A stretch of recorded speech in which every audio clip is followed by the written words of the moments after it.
I recently discovered masturbation. After years of purity culture, it has been freeing to finally feel like I can discover pleasure without feeling like it's a sin. I went through my partner's phone because he follows lots of young women on Instagram, and he likes to talk about women he knows during sex. My husband gets very upset every time I have to travel and makes me feel incredibly guilty for leaving him to care for our kids while I'm gone. I set up everything: schedule, meal prep, alternate pickups, childcare. Am I the asshole for wanting to have a few weeks a year to really focus on my career and get to see the world?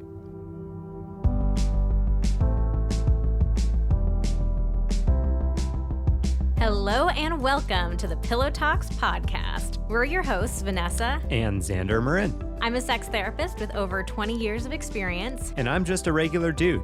We share the ups and downs in our relationship while giving you step-by-step techniques for improving yours. Make sure you subscribe for your weekly double date full of totally doable sex tips, practical relationship advice, hilarious and honest stories of what really goes on behind closed bedroom doors, and so much more. It's the sex education you wish you'd had.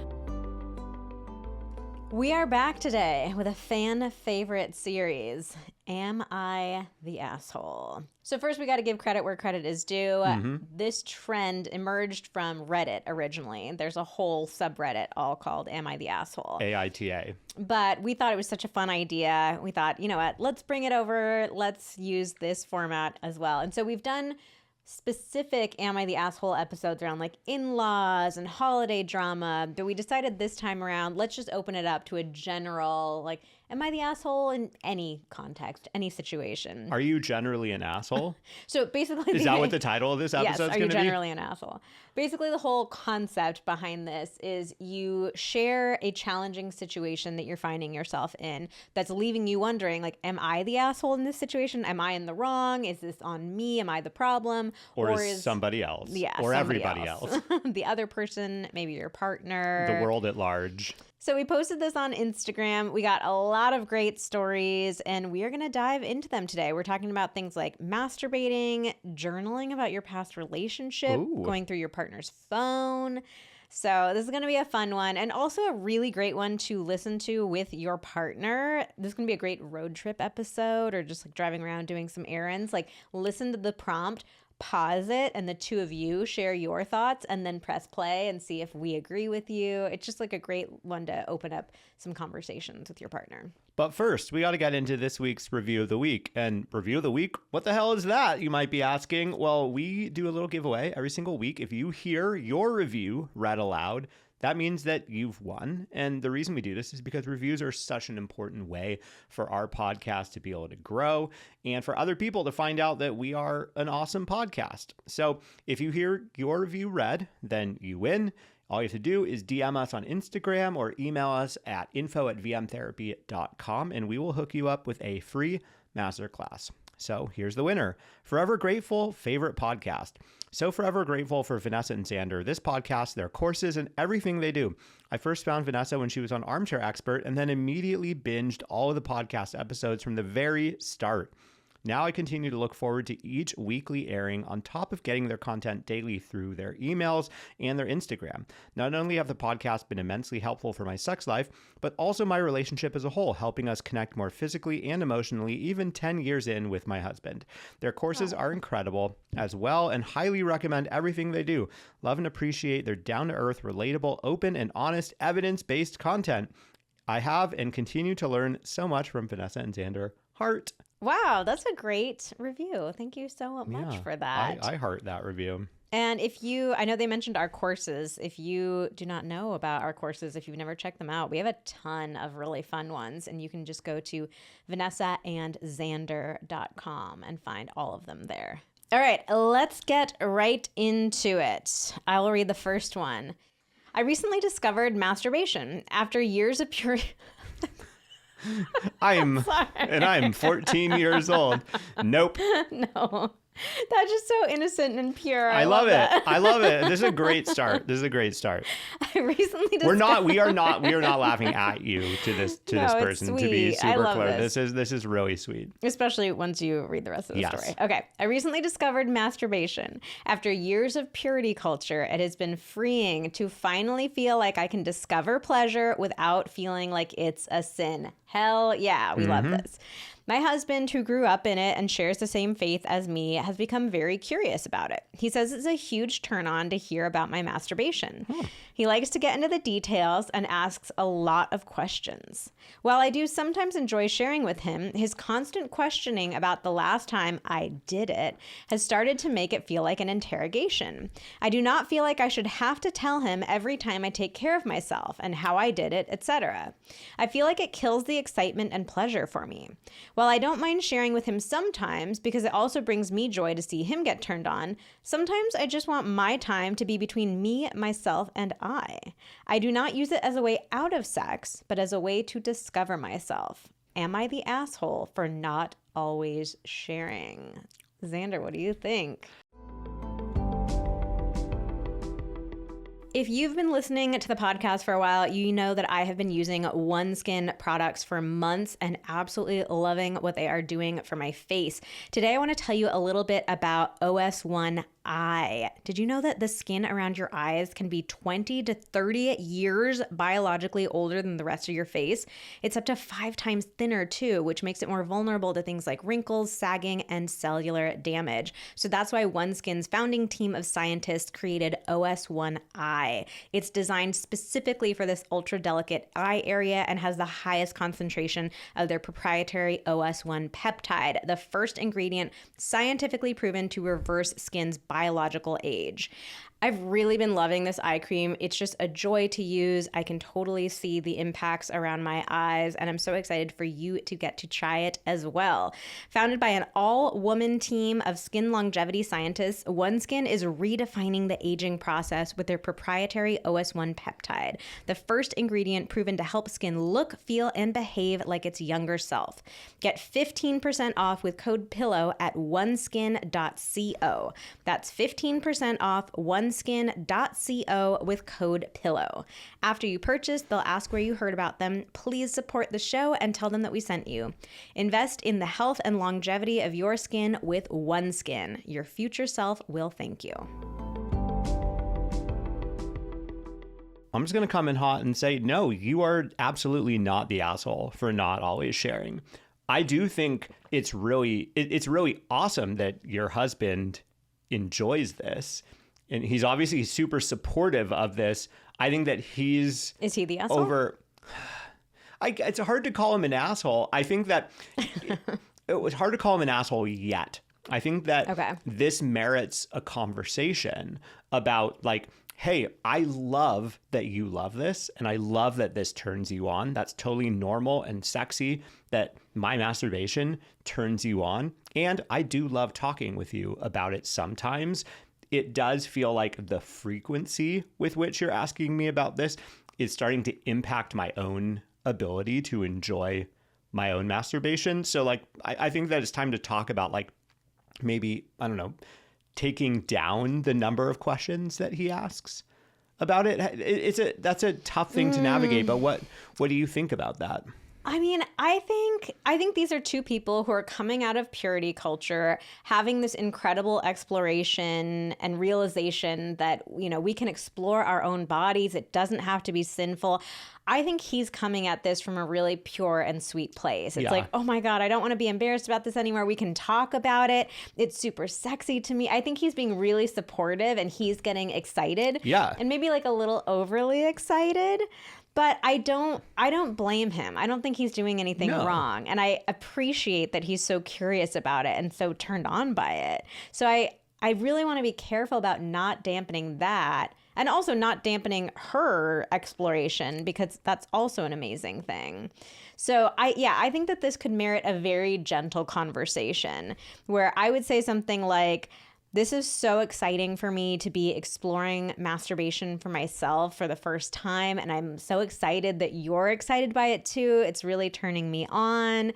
It just, feels really fun for us to free ourselves from all these beliefs that we grew up with.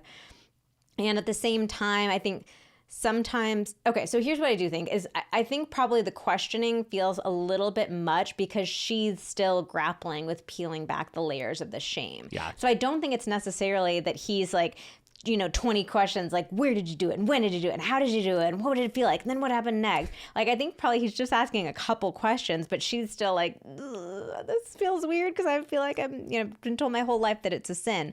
So I would present it in that way and say, like, what I'm noticing is I love when you ask me questions and I love when we want to talk about it. It really turns me on.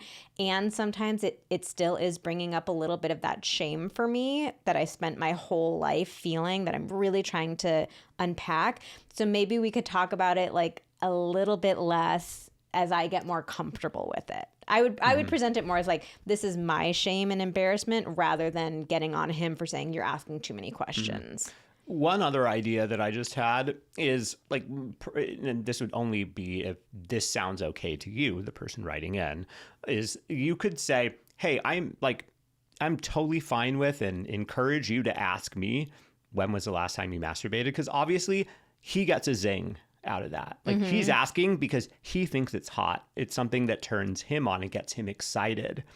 So, but I think that what is coming up for you is that it's like the amount of questions. Like he is asking when was the last time, but then he's also asking like, how did you do it? What was it like? All these things. And you're saying that's starting to feel like an interrogation. So maybe it could be like, hey, if you ask me that question and I'm like open to sharing more details about it, or maybe I did something particularly notable and I do have more details to share with you, then like I will share those details with you when you ask me. But it's very often or sometimes that, sometimes the masturbation is just like a quick means to an end. I'm just like getting it done and I don't really have any specific details to share with you. And so I would love for you to respect, to respect how much I want to share with you or something like that, where it's like, I'll give you a simple answer, but like, if I don't give you more, like, please don't drill down on the question. I don't know. I don't think I would want to criticize him for asking questions, knowing that they're both coming out of this purity culture place. Yeah.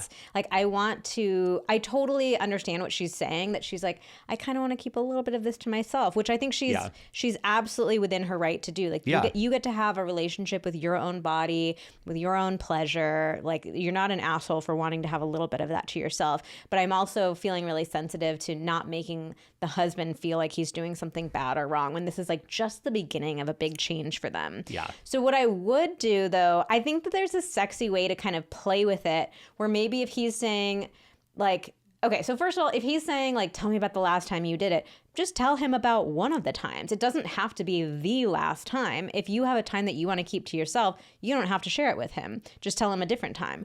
Or if he's asking like, tell me the last time you did it, you could be kind of sexy and be like, oh, well, that time was just for me, but maybe I'll tell you next time.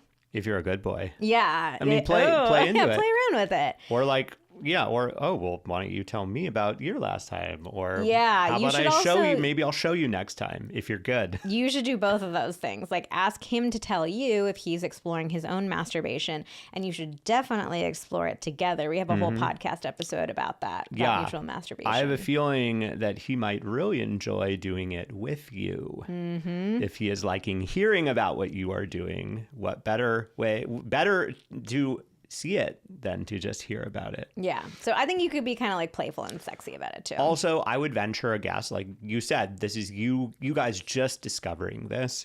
I would venture a guess that within the next year, the frequency with which he asks these questions will naturally decrease as it becomes less sort of a taboo feeling thing. I think that, often once you start doing something new that still feels taboo, like, I mean, you have to kind of work through, be like, oh, yeah, like you lean into the taboo nature of it, right? That's how we first come out of like, shifting from like shame to taboo with a little bit of a zing to like just everyday normal stuff that doesn't really have any layer of taboo or shame. Because for I think the ideal is that masturbation doesn't feel like it definitely doesn't feel shameful. It doesn't even feel taboo. It just feels like this is something that people do. Yeah. And I think that will happen soon, likely. Yeah, I agree. Okay, I gotta be honest. It is such a joy to get to read this ad for you because I love this company so much, and that is Hungry Root. They are the most incredible, I don't even want to call them a meal delivery service because it's so much more than that. It's like having your own personal shopper and nutritionist all wrapped up in one. Who also delivers your meals and groceries to you with instructions for exactly how to cook it. And meals that are made in like 15 minutes or less. It is so freaking fast. We have enjoyed using Hungry Root so much. Not only do we get these incredible meals, it can be made so quickly, but we can buy snacks. We can buy our groceries. We can get ideas and inspiration and brand new really cool brands. We can sort by gluten-free or like all different kinds of diets. It's really something. Like I said, I don't want to just call it like a meal delivery service because it's so much more. We really think you're going to love Hungry Root as much as we do. Take advantage of this exclusive offer. For a limited time, get 40% off your first box, plus get a free item in every box for life. Go to hungryroot.com/pillow and use code PILLOW. That's hungryroot.com/pillow, code PILLOW to get 40% off your first box and a free item of your choice for life. hungryroot.com/pillow, code PILLOW. Okay, here's our next one. We had been together for over 6 years, and about a year ago, he was in a play and rekindled a friendship with a female. We started struggling, and he went to her for everything. They were texting all the time, and I told him I wasn't comfortable with the frequency and him sharing about our marriage with another female. He said I'm controlling and wouldn't stop. They were even talking about sexual books and her new sex life after her divorce. Just seemed inappropriate to me. He finally stopped when I was ready to divorce because of it. Now if she reaches out or her name is brought up, he gets annoyed. I'm not allowed to ask questions, even though he broke boundaries multiple times with her. Just emotional, not sexual. Am I the asshole for seeking some closure on this topic?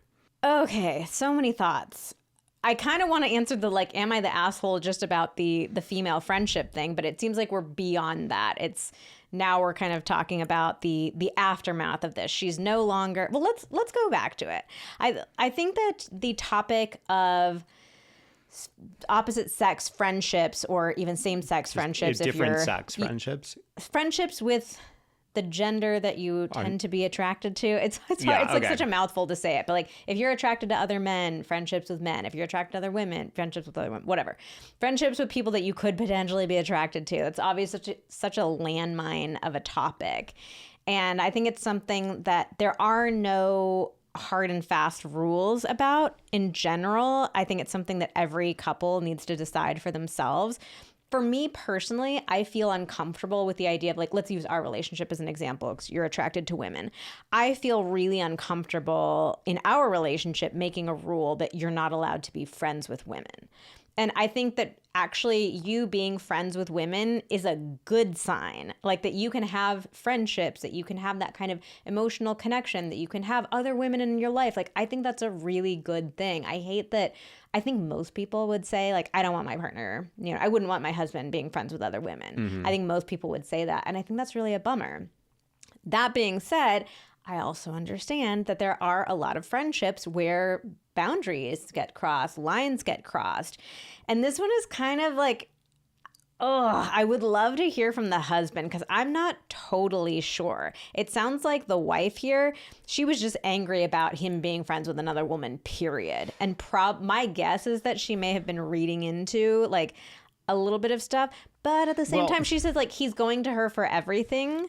So maybe there is this sense that there's a little bit of emotional cheating going on. But it sounds like things ratcheted up.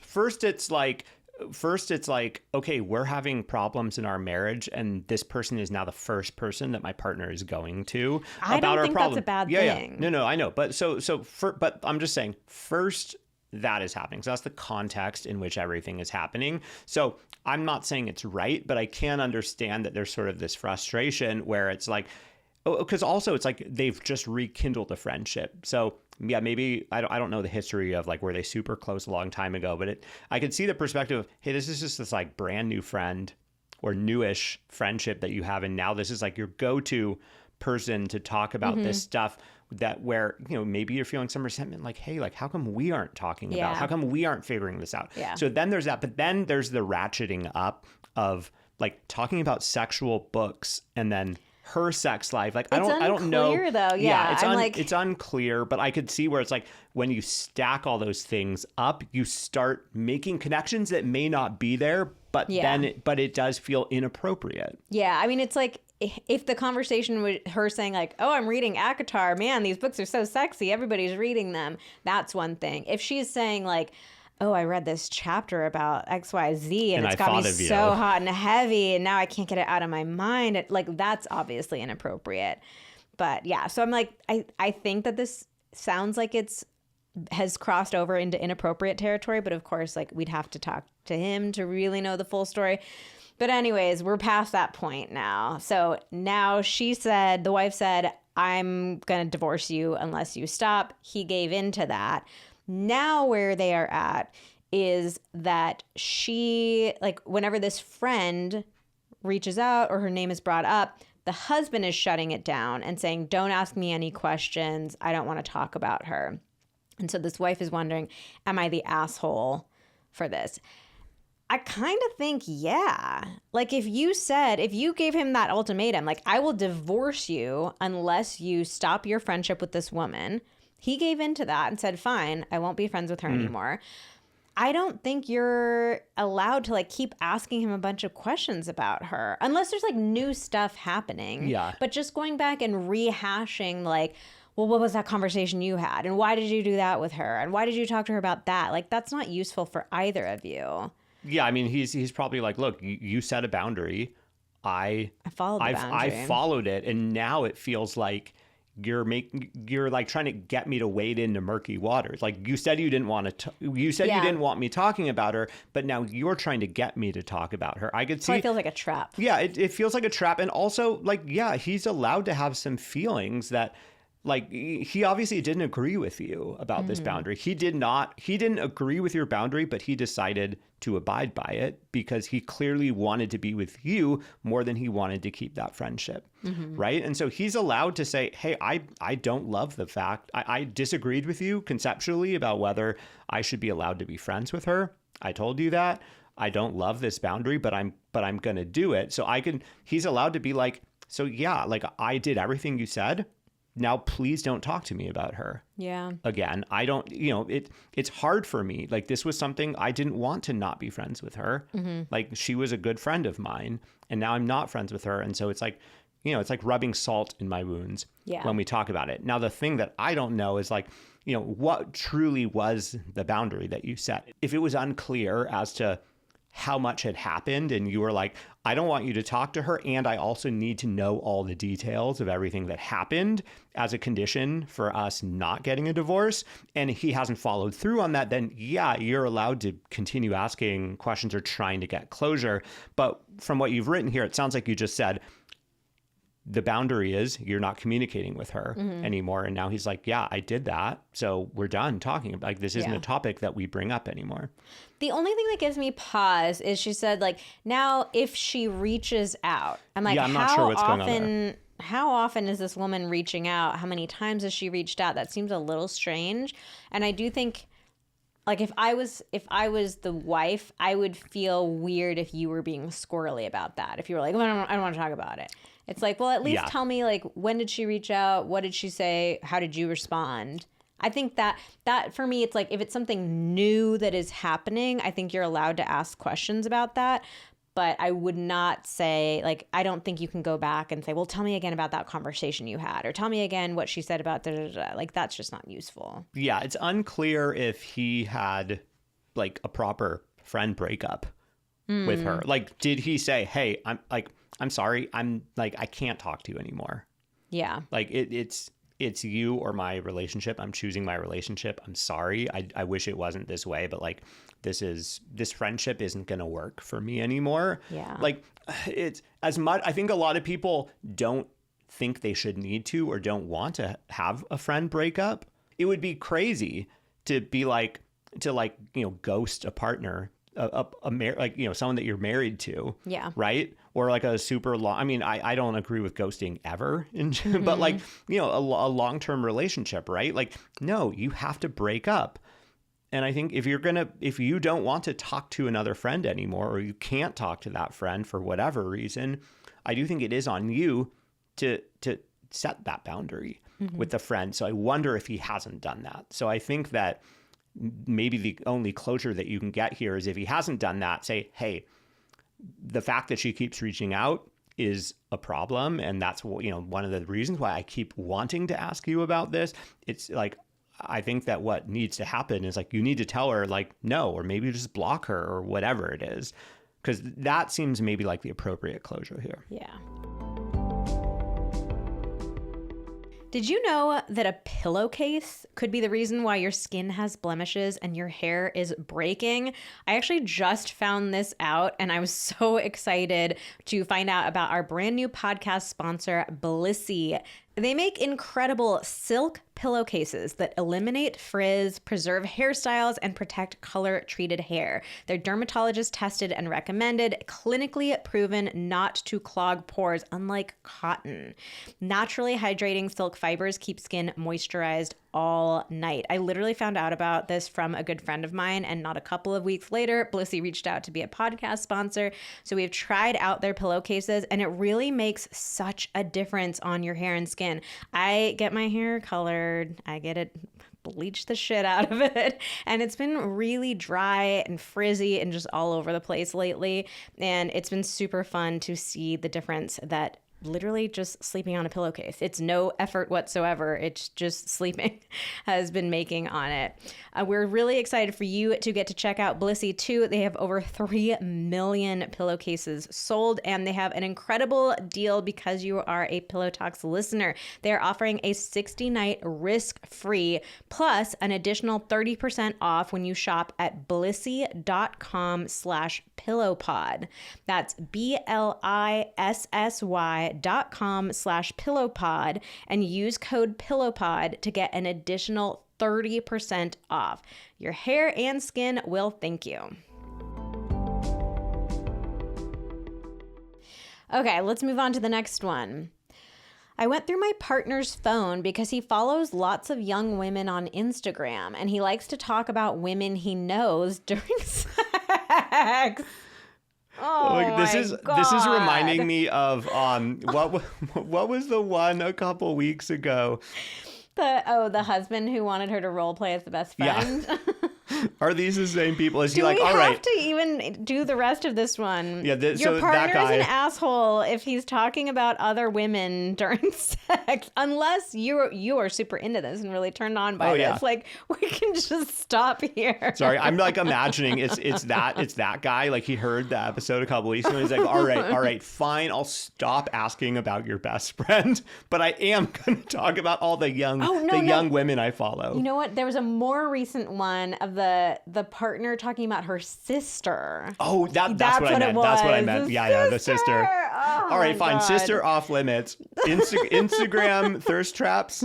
Let's go. No, but that's not. He likes to talk about women he knows during sex. Oh, these are not related? Yeah.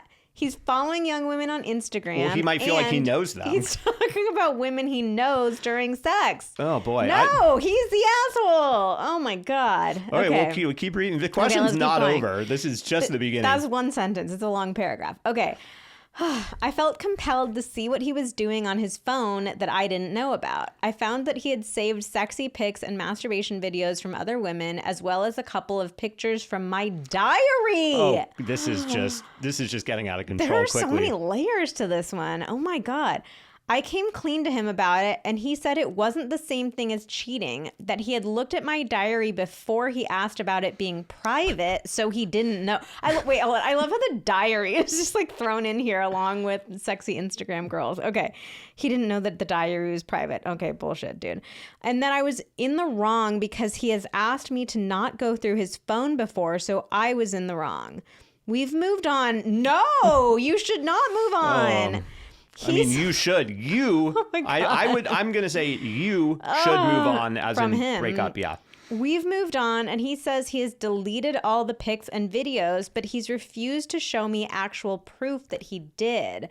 I'm trying to trust him, but I just want some confirmation that it's true. Am I the asshole for wanting to see that proof? Fuck the proof. Oh That's God. what I say. Like, move on from the proof. This one's crazy. It's like you're asking, am I the asshole about the wrong thing? Yeah. The whole rest of this is an extreme violation. Oh my God. On a lot of levels. Okay, Xander.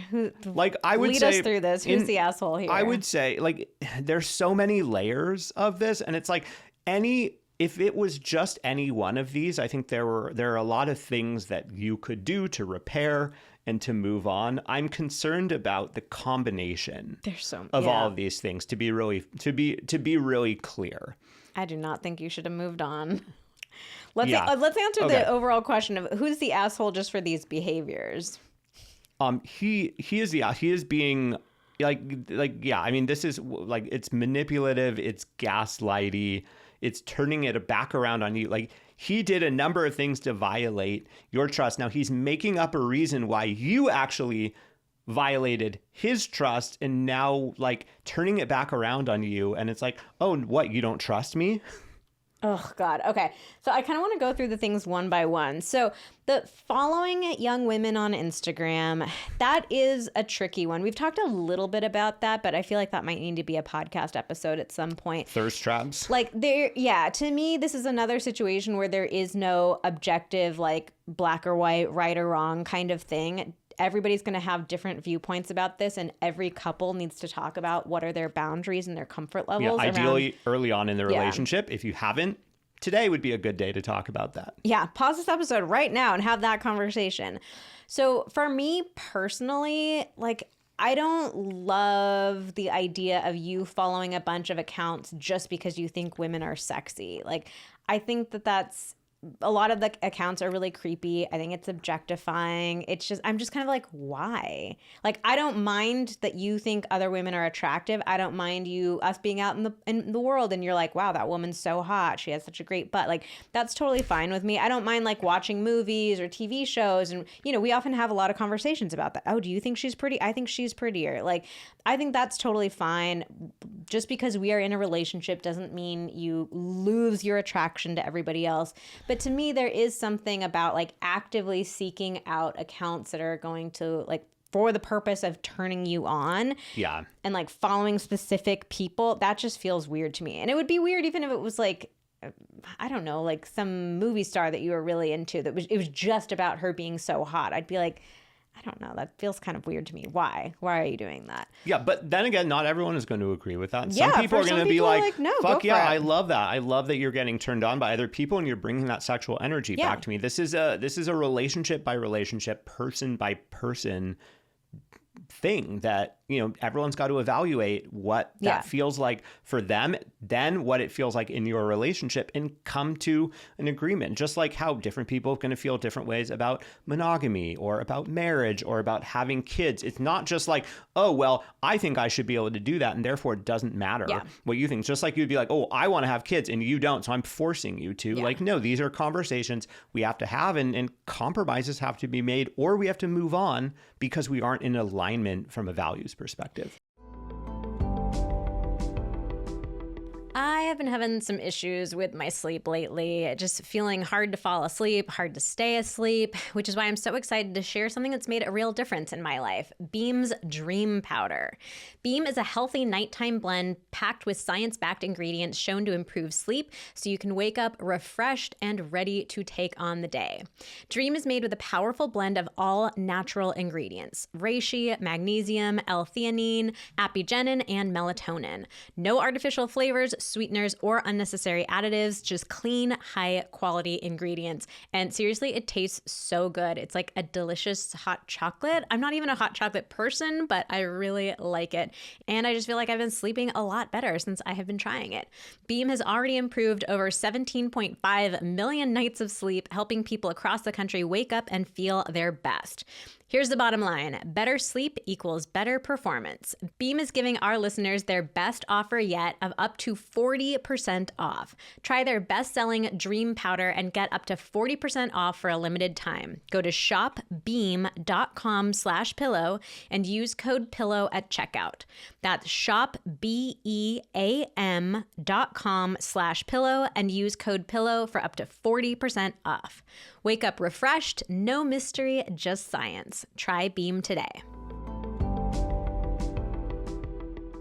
So then we have talking about women he knows during sex. That is a hard no for me unless you have specifically told him that really turns me on. Like if that turns you on, go for it. That's great. I think that can be super sexy in a lot of circumstances. It can be a great way to like play around with fantasies. So there's nothing objectively wrong with that, but only unless you've told him I get turned on by this, let's do that. I'm 99% positive that's not you. That's not the case. Yeah, if he's just randomly bringing up like, oh yeah, Betty from accounting. Like, that's so gross. Man, you should have seen Betty and Janice today. I don't know why I always come up with the worst names when I'm doing like fake scenarios. So yeah, that's not cool. Saving sexy pictures and masturbation videos from other women. What is the context here? Like, is he sexting with other women? Or are these like clips of porn that he's saying? Like like the context could really, really change the situation around here. Like if he's texting masturbation videos with other women, like totally not okay. Again, unless you guys have explicitly said we are totally okay with that, which I don't think is the case since you haven't explicitly mentioned this. And then we get to the diary, which is like kind of in a totally different ballpark.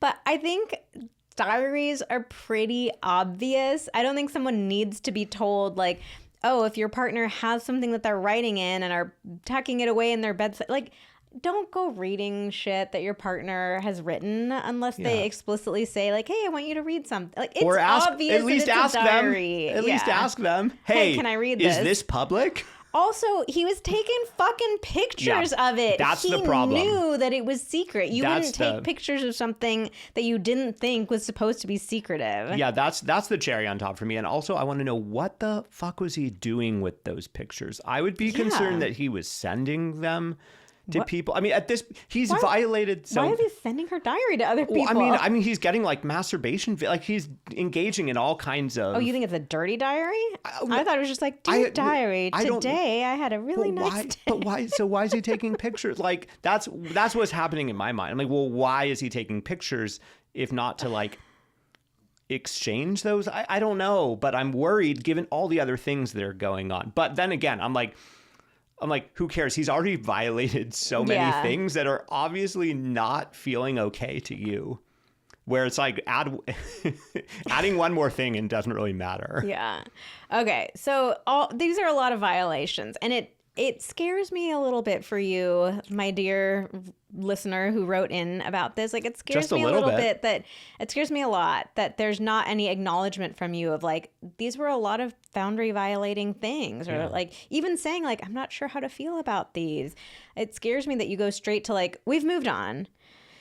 So I really want you to go back and like reconsider all of these things and, you know, maybe make some space for like, you're allowed to have feelings. You're allowed to have boundaries. You're allowed to communicate like your needs and boundaries to him. You deserve to be respected. So let's go back then to the central question that she's asking. Like, I want to see proof that he actually did delete all of this. You are absolutely not the asshole for wanting to see proof. And I really think that you should demand that proof. And if you don't get it, walk away. I mean, I would already consider walking away from, I would not, I cannot in good conscience, based on what you've written here, recommend that you stay with this person, even if you do get proof. I would say screw the proof. You don't need, like, that's not going to help you. He's violated so many things, and he's done it in the way that he has manipulated you into moving on, which I'm putting in quotes. The way that he's manipulated you into moving on, turning this all around on you. Yeah, because he actually says you were in the wrong because he asked you not to go through his phone. Yeah, whereas you didn't ask him to not go through your diary. Like that's his, that is crazy. Yeah. That is totally crazy to me. So yeah, please break up with this person. And because I just, even if he gives you all the proof that you're asking for, I can, with almost near certainty, guarantee you that he is going to continue some or all of this behavior without your knowledge. I mean, he's just going to get smarter about it. I feel like I just want to give our little disclaimer that, like, of course, it's easy for us to pop off on situations. We're just getting a paragraph. We don't know the whole history. We're not hearing any of his side. So I do want to acknowledge that there is always more to the story than what we get. But yeah, this is a tough one. This is a really tough pill to swallow. The only way that I would be convinced that, okay, maybe you guys can move on from this is if what you were saying is that he was like, oh my God, I can see how violating all these things were. I was, I don't know, he gives some explanation for why he was thinking that was okay and why he now understands why that is not okay now and was not okay then, and understands and really feels like the ways that he violated and hurt you. Yeah. And takes accountability for that. I haven't seen anything about that. And in fact, he's basically just saying, no, actually, everything I did is okay. Now you're telling me it's not okay, so I won't do it. I promise. But I won't show you anything. Yeah. And you know, most people in that situation would be like, oh my God, I have really violated your trust. I need to take extra measures to help rebuild that trust and to show you and prove to you that this is not happening. He's not doing that, which is why I'm saying, I'm venturing a guess, but I think that I'm right, that he's continuing to do this stuff. Yeah. Oof. Okay. Let's move on to the next one. That one got me heated. Whew. All right. Moving on. I started a job after my maternity leave that has evolved and now travel a few times a year for work.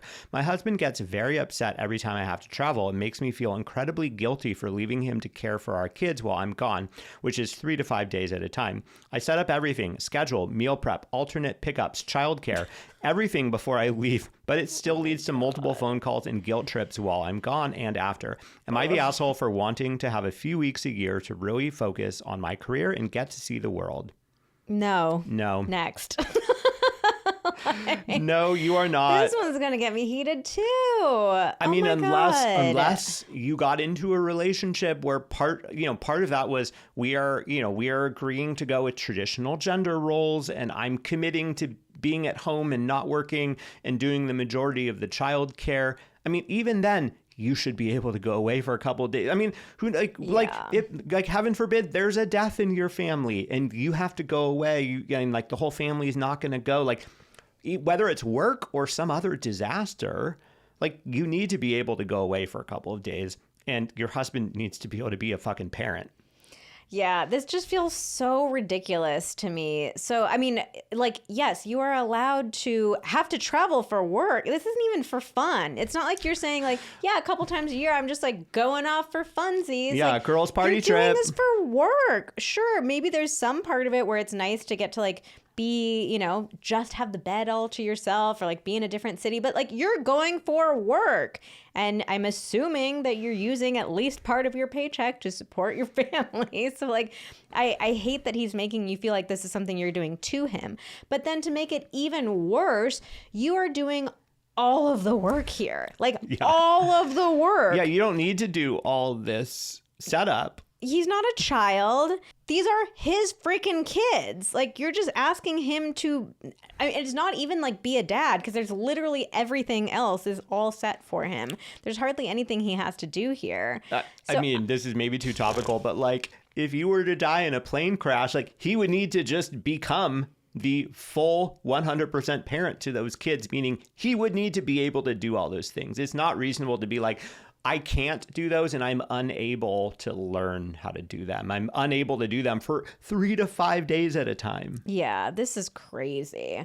So not only are you not the asshole, like I think that you should be able to have this time. I think you should be able to enjoy yourself, absolutely guilt-free. But I think you need to rejigger things so he's helping out more with these trips. Like, Not help. I mean, helping. Yeah, no, I know. Don't use that word. He is participating more. Like you're not having to do the schedule and the meal prep and the alternate pickups and the childcare and everything else. Like he can arrange some of those things too. Yeah, I mean, I think that this needs to be a real simple and clear conversation. Hey, I am done with you guilt tripping me. Not only that, not only will you not give me a hard time for traveling for work while what I do to further my career and support my family. Not only that, I will no longer be doing all these extra things to make it easy on you. You are just as much of a parent as I am, and we both need to be able to do these things. So from here on out, I'm going on the trip, and I'm not setting up the schedule or the meal prep or the alternate pickups. You can do that because we both need to be able to do this. I mean, I wouldn't go in that hot with it, not for the first conversation. And I do always like to, yes, I'm getting a little heated about it, but like I do also like to try to give people the benefit of the doubt. I mean, this one's hard though, because she's saying he gets very upset, makes me feel incredibly guilty. I think this couple is going to need to have therapy. I think you're going to need a therapist to help guide you through these conversations. I think if you go in hot, like what Xander was saying, it's just going to be a massive fight. Like he will not respond well to that. Unfortunately, it sounds to me like you're going to really have to ease your way into this conversation with him in order to get into a good place, which is why I would recommend working with a therapist. But I think you guys really need to reevaluate and renegotiate your rules and responsibilities in your relationship here. Like, I mean, to be realistic, like, yes, even with taking care of everything like you have done, like 3 to 5 days at a time when you're the sole parent, that for sure is challenging. I don't want to downplay that at all. I think anybody in that position would be like, yeah, it's really tough to be the one and only parent in that situation. So that is real. And at the same time, like that is the reality of your job. And that's the reality of partnership that we take turns, we take care of each other, we have each other's backs. So there needs to be a new agreement negotiated here, because I'm sure there's plenty of ways that you're carrying the slack for him. Yeah. And hey, just throwing him a bone, it's possible this is a situation where he is just not aware that the things that he is saying are making you feel this way. It's possible there's some degree of misunderstanding here where he thinks he's joking around, and to you you're taking it like, he's really angry, and maybe there's a slight chance that maybe there's a conversation you have about this and he understands, oh my God, I'm actually like, what I am saying is coming off very different to my partner, and I need to moderate the way that I talk about this. So maybe. I don't think so. Okay. I need to know if I'm the asshole here. My previous partner, an ex, we broke up because he found another journal. Should we do a journal edition? Oh, man. He found a journal, one of those that you write simple sentences about what happened in your day. The journal is meant to record 5 years of your life. Oh, yeah. Those one sentence a day for 5 years kind of journal. Okay. In this journal, I had recorded years prior moments in a previous relationship, from quirky moments to sad and frustrating things. The journal also had the breakup of that relationship. He found this journal one day prior to my birthday. He didn't tell me. He was just off during my birthday. After he told me, I threw away the journal to reassure him. He claimed that I cheated. I need to know, was I the asshole that cheated, or was I just a person with a history and a journal? I'm happily married with a little baby girl. I just always wondered if in some world this was considered cheating. No. What, having a life before you were in a partnership with someone? Oh my God. Okay, so he's an ex. Thank God. I'm really glad that he's an ex. So I don't even understand what would be cheating about years before you had written down some memories from a previous relationship. This is crazy. The one thing I can think of, which is still crazy to me, but if he's like, the fact that you kept anything, any sign, memento, memory, even though you can't erase your memory in your brain, like, which is why this is crazy. But like if his perspective was keeping any reminder and bringing that into our shared household or whatever, that is somehow cheating. I don't think he's crazy enough to be like, oh, the fact that you were with somebody before we were together is like preemptive cheating on me. Like, I don't think that's what it is, but I think it might be this, like, the idea that like you're bringing any memory of it, which I think is ridiculous because you can't erase the memories in your mind. Yeah, that is so weird. Yeah, to me, this one's a pretty straightforward and simple one. Like, you were definitely not the asshole. He's real worked up over some journal jottings from quite a long time ago. Yeah, I mean, this sounds like a really insecure person, and I'm glad that it's an ex because I think, I'm sorry that you got accused of cheating. That's wild. Yeah. To me. But I mean, even, you know, from the perspective that I just shared that he might be having, like, no, that's absolutely not cheating. And again, like with journals, people, if you see a journal of your partner's, hey, I get it that you're probably curious. I get it that maybe you might want to know what's in there. Ask your partner. Yeah. Ask your partner, say, hey, I found this. Is this private? And like, you know, if they're like, oh my God, this is this really embarrassing thing, like maybe don't ask them about it. But if it's like, oh yeah, it's a journal, and you can ask, like, if you're curious, like, hey, are you open to telling me anything about it? Or, you know, or just let people have some friggin' privacy. Yeah, let people I'm allowed to vent in my little journal. We don't always have to share everything. Yeah. All right, bring us on home with our last one. All right, the home stretch. My partner started a new job. A few weeks in, he starts talking with this new breathy vocal fry voice. Obviously picked it up from a new coworker. I have misophonia, which is strongly negative and atypical emotional and physiological response to certain common repetitive sounds, and I absolutely cannot stand it. I've asked him to be aware of it and stop, and he just can't. I hate it so much, and it upsets me so much. I point it out every time he does it. His voice and way of speaking is completely changing. He sounds like a bad actor playing a cheerleader in a 90s rom-com. Am I the asshole for asking him to go back to his old voice?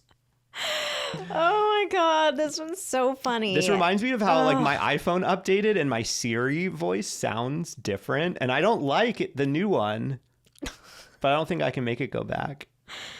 Okay, this one is so funny to me. I am a person who can be a little bit of a parrot. If I spend a lot of time with somebody who has a certain thing that they always say, certain words they always say, or phrases or vocal tics, like I pick up on them too, so I can empathize a little bit with the partner. I probably would be doing the same thing, but I can also really empathize with somebody feeling like, you like, I don't like this new voice, stop doing it. So I don't think that you're the asshole for asking him to be conscious of his voice and like try to speak like he normally, because also like I think people's voices are a big part of our attraction to them too. Yeah. Like that's kind of part of the package. And if you feel like I don't even recognize who is this person that I'm talking to, that's strange. Yeah. I mean, we generally do not assume that our partner's voices are going to change appreciably. Yeah. Maybe over the entirety of your relationship as you get older, like much older. But for the most part, I think year to year, the assumption is that your voice sounds the same.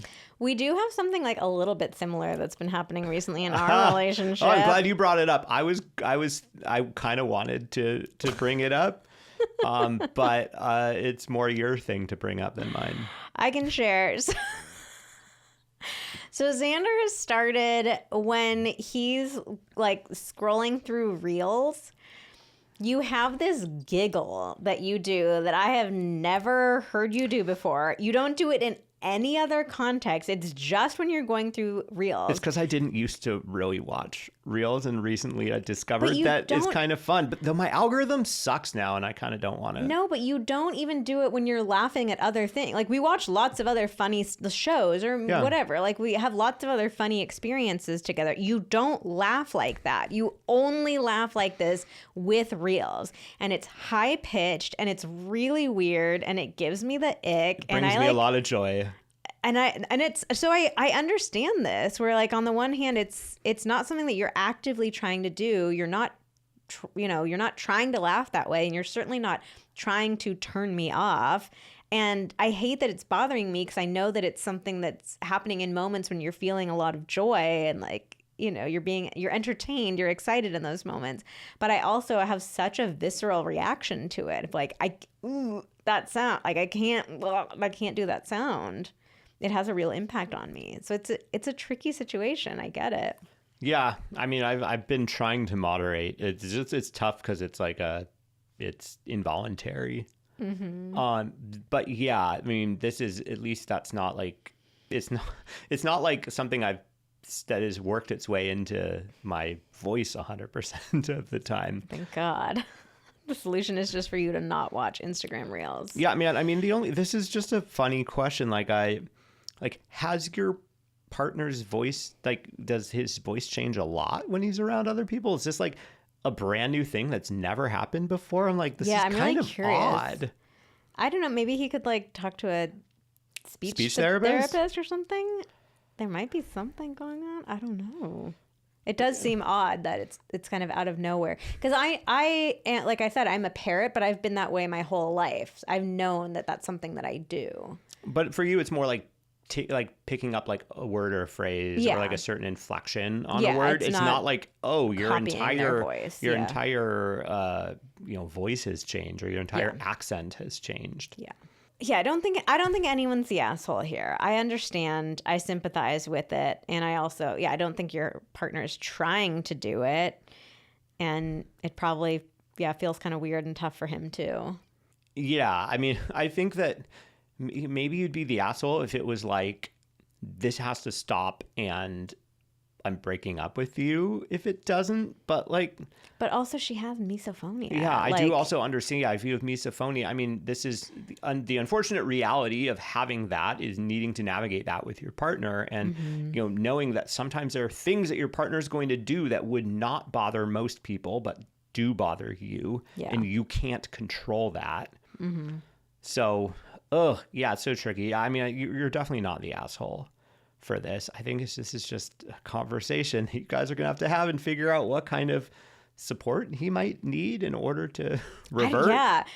So this topic is just, am I the asshole? I don't think you are the asshole, but I also don't know how to solve this one. Yeah, this is I'm curious if we have any speech therapists or messages anyone on Instagram who has had a partner with a overnight vocal change. I don't know how do you handle that? One.